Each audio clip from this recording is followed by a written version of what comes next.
સૌરાષ્ટ્રના અનેક વિસ્તારોમાં આંધી તોફાન સાથે વરસાદ વરસી રહ્યો છે। આવનારા દિવસોમાં પણ હજુ ભારે વરસાદની આગાહી કરવામાં આવી છે। મુંબઈમાં જે રીતે સિસ્ટમ આવી અને પહેલા વરસાદમાં જ એણે આખા શહેરને ગમરોળી નાખ્યું। મહારાષ્ટ્રના મોટાભાગના વિસ્તારોમાં વિષમ પરિસ્થિતિ જોવા મળી। દેશના અલગ અલગ હિસ્સાઓમાં ખૂબ વધારે વરસાદ વરસી રહ્યો છે। વરસાદ અનિશ્ચિતતા અને અનિયમિતતા બંને સાથે આવી રહ્યો છે। ગુજરાતના કયા જિલ્લાઓમાં સિસ્ટમ સક્રિય થઈ છે? આવનારા દિવસમાં કયા એવા જિલ્લાઓ છે જે સૌથી વધારે પ્રભાવિત રહેવાના છે? આગાહીકારો શું કહી રહ્યા છે? નિષ્ણાંતો શું કહી રહ્યા છે? કરીએ એના પર નજર। સૌપ્રથમ તો હું આપને એ જણાવી દઉં જે અત્યારે આપણે અરબ સાગરની અંદર જે એક લો પ્રેશર બન્યું હતું એ લો પ્રેશર છે એ ગોવાથી નજીક હતું અને એ લો પ્રેશરને કારણે જે અત્યારે આપણે ગુજરાતમાં પણ વરસાદો પડી રહ્યા છે। અત્યારે એ લો પ્રેશર સિસ્ટમની અસર છે। આમ જોવા જઈએ તો 21 તારીખથી જે વરસાદો ચાલુ થયા છે આજે 26 તારીખ સુધી રાજ્યના અલગ અલગ વિસ્તારોમાં વરસાદો હજુ પણ કન્ટિન્યુ છે। જોવા જઈએ તો ગઈકાલે પણ ઉત્તર ગુજરાતના જે સાબરકાંઠાના ભાગો હોય, મહેસાણાના ભાગો હોય, મધ્ય ગુજરાતના અમદાવાદ સહિતના ભાગોની અંદર ગઈકાલે પવન સાથે જે વરસાદો નોંધાયા છે ને આ વરસાદો છે એ હજુ પણ છૂટાછવાયા વિસ્તારોની અંદર યથાવત રહેશે। એટલે આજે 26 તારીખ થઈ છે, લગભગ 28 અથવા તો 29 તારીખ સુધી જે લાંબા ગાળાથી આપણે આગાહી આપેલી છે કે 27, 28 અથવા તો 29 તારીખ સુધી આ વરસાદો છે ચાલુ રહેવાના છે।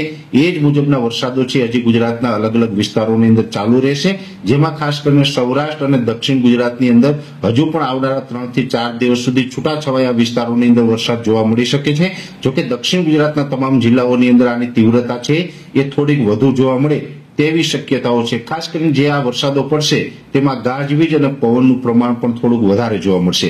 એટલે એકંદરે જોવા જઈએ તો વરસાદો છે હજી 3 થી 4 દિવસ ગુજરાતના અલગ અલગ વિસ્તારોમાં ચાલુ રહેશે।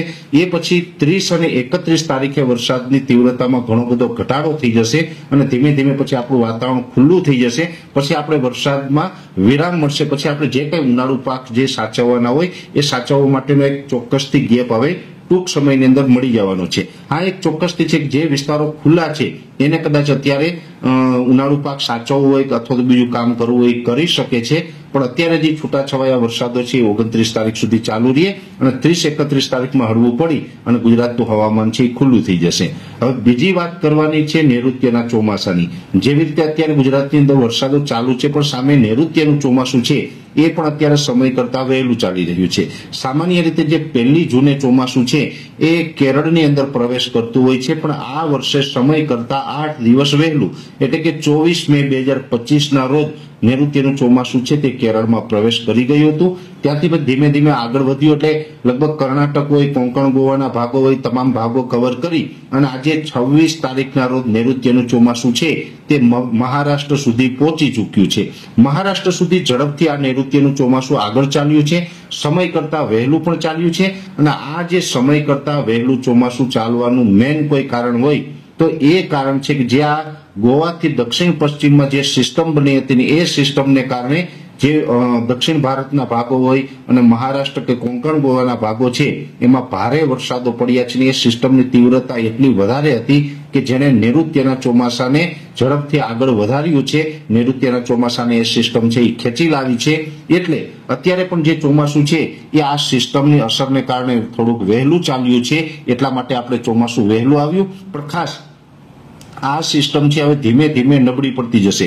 આ લો પ્રેશર અને વેલમાર્ક લો પ્રેશર ત્યારબાદ ડિપ્રેશન સુધી આ સિસ્ટમ પહોંચી હતી। આજે 26 તારીખના રોજ જે અમારું છેલ્લું પ્રિડિક્શન છે એ મુજબ જોવા જઈએ તો સિસ્ટમ છે અત્યારે લો પ્રેશરમાં પરિવર્તિત થઈ છે।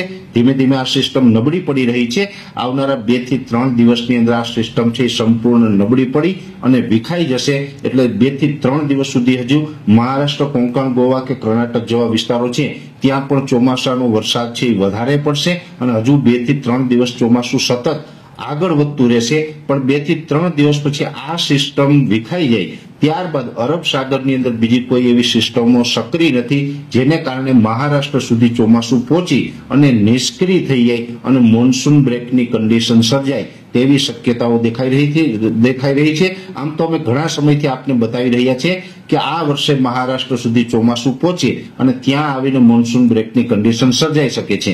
આ ઘણા સમયથી જે અમે અનુમાન બતાવી રહ્યા હતા આ જ પરિસ્થિતિ કદાચ હવે આગળના દિવસમાં 2 થી 3 દિવસની અંદર આપણે જોવા મળી તેવી શક્યતાઓ છે। એટલે મહારાષ્ટ્ર સુધી ભલે ચોમાસું છે એ સમય કરતા વહેલું આવ્યું, પણ ત્યાં આવીને જો ચોમાસું અત્યારે આપણું અનુમાન છે એ અનુમાન મુજબ જો ચોમાસું નિષ્ક્રિય થઈ જશે તો પછી ઓછામાં ઓછા 10 થી લઈને 15 દિવસ સુધી કોઈ વરસાદી એક્ટિવિટી જોવા નહીં મળે અને ચોમાસું છે એ સંપૂર્ણ નિષ્ક્રિય થશે. ફરીથી પાછું અરબ સાગર સક્રિય થાય અને અરબ સાગરમાં સિસ્ટમો બનવાનું ચાલુ થાય તો કેરળ, કર્ણાટક, કોંકણ, ગોવા અને મહારાષ્ટ્ર થઈ અને પછી ગુજરાતમાં ફરીથી પાછું ચોમાસું રાબેતા મુજબ આવે. એટલે આ ચોમાસું જો હવે 2 થી 3 દિવસમાં નિષ્ક્રિય થશે તો 10 થી 15 દિવસનો વરસાદી ગેપ ગુજરાતમાં આવી શકે છે અને ગુજરાતની અંદર 10 થી 15 દિવસ સુધી પછી કોઈ નૈઋત્યનું ચોમાસું પ્રવેશ કરે તેવી શક્યતાઓ માનીને નહીં ચાલવાનું. એટલે ગુજરાતમાં ચોમાસું છે એ કદાચ હજુ પણ લેટ થઈ શકે. ભલે કેરળ અને મહારાષ્ટ્ર સુધી ચોમાસું સમય કરતા વહેલું આવ્યું પણ ગુજરાતમાં કદાચ ચોમાસું વહેલું નહીં આવે અને મોન્સૂન બ્રેકની કન્ડિશન સર્જાશે. આગળ શું થશે એના ઉપર અમારી સતત નજર રહેશે. સતત એની માહિતી અમે આપણા સુધી પહોંચાડતા રહેશું. પણ ખાસ એનાલિસિસમાં અત્યારે બસ આટલું જ. જો આપ અમને યુટ્યુબ પર જોઈ રહ્યા છો તો સબસ્ક્રાઇબ કરો, ફેસબુક પર જોઈ રહ્યા છો તો ફોલો કરો, અમારા વિડીયોને શેર કરો. નમસ્કાર.